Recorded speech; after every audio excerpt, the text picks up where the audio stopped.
ସ୍ୱାଧୀନତାର ଦୀର୍ଘ ଦଶନ୍ଧି ପରେ ମଧ୍ୟ ସୁଧୁରୁନି ଗାଁର ଅବସ୍ଥା।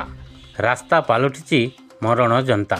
ବର୍ଷା ଦିନରେ କାଦୁଅ ପଚପଚ ରାସ୍ତା ଯୋଗୁଁ ଅତ୍ୟନ୍ତ ଶୋଚନୀୟ ହୋଇପଡ଼ିଛି ଗାଁର ରାସ୍ତା। ଅନେକ ବର୍ଷ ହେଲା ଏଭଳି ଶୋଚନୀୟ ହୋଇପଡ଼ିଥିବା ରାସ୍ତାରେ ଯିବା ଆସିବା କରୁଛନ୍ତି ଗ୍ରାମବାସୀ। କିନ୍ତୁ ଏଥର ଗାଁର ରାସ୍ତାର ପୁରା ବିକାଶ ହେବ। ପଞ୍ଚାୟତ ବ୍ଲକକୁ ସଂଯୋଗ କରୁଥିବା ରାସ୍ତାକୁ ପିଚୁ କରାଯିବ। ଯେଉଁ ରାସ୍ତାଗୁଡ଼ିକ ପିଚୁ ହୋଇନଥିବ ତୁରନ୍ତ ଉନ୍ନତିକରଣ ପାଇଁ କାମ ଆରମ୍ଭ ହେବ। ଏଥିପାଇଁ ପ୍ରତି ବିଧାନସଭା ନିର୍ବାଚନ ମଣ୍ଡଳୀକୁ 2ଟି ଆର୍ଥିକ ବର୍ଷ ପାଇଁ 2 କୋଟି ଲେଖାଏଁ ଅନୁମୋଦନ କରିଛନ୍ତି ରାଜ୍ୟ ସରକାର।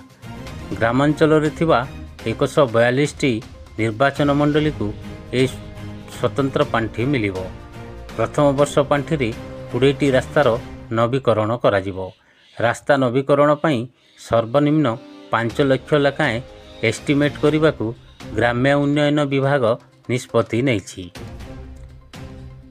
ରାଜ୍ୟର ଗ୍ରାମାଞ୍ଚଳରେ ଏବେ ବହୁ ରାସ୍ତାର ଅବସ୍ଥା ଶୋଚନୀୟ ହୋଇପଡ଼ିଛି।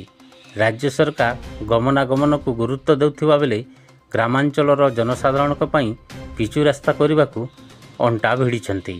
କୌଣସି ଯୋଜନାରେ ନବୀକରଣ ହୋଇପାରୁନଥିବା ଗ୍ରାମ୍ୟ ରାସ୍ତାକୁ ପିଚୁ କରିବାକୁ ସ୍ଥିର ହୋଇଛି।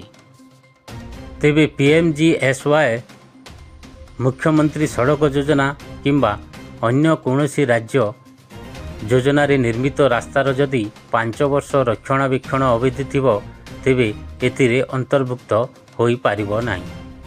ଏହି ରାସ୍ତା କାମ ପୂର୍ବରୁ ଗ୍ରାମ୍ୟ ଉନ୍ନୟନ ବିଭାଗର ଇଞ୍ଜିନିୟର ପ୍ଲାନ୍ ପ୍ରସ୍ତୁତ କରିବେ। ନିର୍ବାହୀ ଯନ୍ତ୍ରୀ ଟେଣ୍ଡର କରି କାମ କରିବେ। କାମର ଗୁଣାତ୍ମକ ମାନକୁ ମଧ୍ୟ ଅଗ୍ରାଧିକାର ଦିଆଯିବ। ଏ ବାବଦକୁ ଟଙ୍କା ଗ୍ରାମ୍ୟ ଉନ୍ନୟନ ବିଭାଗକୁ ବରାଦ ବଜେଟ୍ ପାଣ୍ଠିରୁ ଖର୍ଚ୍ଚ ହେବ ବୋଲି ସରକାର ନିଷ୍ପତ୍ତି ନେଇଛନ୍ତି। ଚଳିତ ଆର୍ଥିକ ବର୍ଷରେ 2 ଆର୍ଥିକ ବର୍ଷର ପାଣ୍ଠି ଯୋଗାଣ ହେବ। ସରକାର ନିଷ୍ପତ୍ତି ନେଇଛନ୍ତି ପ୍ରସ୍ତାବିତ ରାସ୍ତାଗୁଡ଼ିକ ମଧ୍ୟରୁ 50% ସ୍ଥାନୀୟ ବିଧାୟକଙ୍କ ସୁପାରିଶରେ କରାଯିବ। ବଳକା 50% ରାସ୍ତା ଗ୍ରାମ୍ୟ ଉନ୍ନୟନ ବିଭାଗର ସୁପାରିଶରେ ହେବ। ଏହି ରାସ୍ତା ଉନ୍ନତିକରଣ ଦ୍ୱାରା ଗାଁ ଗଣ୍ଡାର ଲୋକମାନେ ସୁବିଧାରେ ଯାତାୟାତ କରିପାରିବେ। ଶିକ୍ଷା, ସ୍ୱାସ୍ଥ୍ୟସେବା, ପଞ୍ଚାୟତ କିମ୍ବା ବ୍ଲକକୁ ଯିବା ଆସିବାରେ ମଧ୍ୟ ସୁବିଧା ହେବ।